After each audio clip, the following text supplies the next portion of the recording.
There is a specific kind of fear that comes from the uncanny. It's that feeling you get when something looks human, but your instincts scream that it isn't. Now imagine that feeling directed at the person you love most in the world, your spouse, your child, or your parent. You look at them, and they have the same eyes, the same voice, the same scars, but you know they are an imposter. This is Capgras delusion, a psychological horror that turns the home into a battlefield of suspicion. It was first described in 1923 by French psychiatrist Joseph Capgras, who treated a woman known as Madame M. Madame M was convinced that her husband, her children, and even her neighbors had been replaced by doubles. She didn't believe they were aliens or monsters. She believed they were perfect, physical replicas, actors or agents hired to deceive her.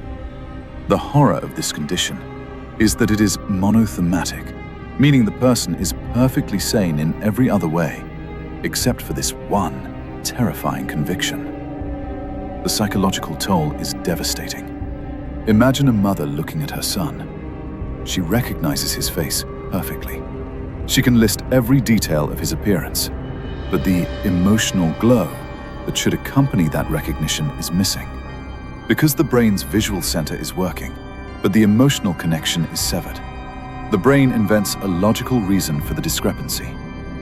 This looks like my son, but I don't feel the love I should feel for my son. Therefore, this must be a stranger pretending to be him.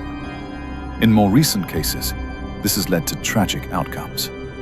In the 1980s, a man with Capgras became convinced his father had been replaced by a robot. He decapitated the man to look for the batteries and wires inside his neck, genuinely expecting to find clockwork instead of blood. What makes Capgras so chilling is the isolation it creates.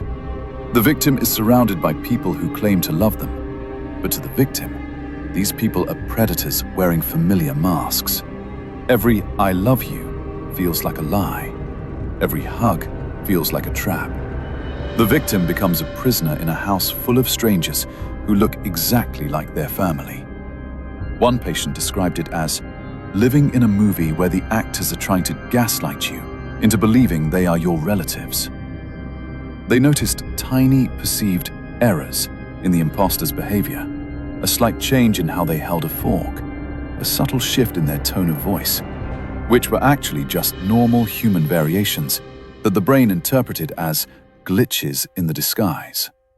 Capgras delusion reminds us that our reality isn't built on what we see, but on what we feel. Without that thin thread of emotional resonance, the people we love the most become the things we fear the most. It is a haunting malfunction of the mind that proves the most terrifying stranger is the one who wears a familiar face. Somewhere, right now, someone is looking at their spouse, their parent, their child, and feeling that horrible certainty creep over them. Something is wrong. This isn't right. This isn't really them. And no one, no matter how hard they try, will ever be able to convince them otherwise. For more deep psych horror, like, comment, share, subscribe.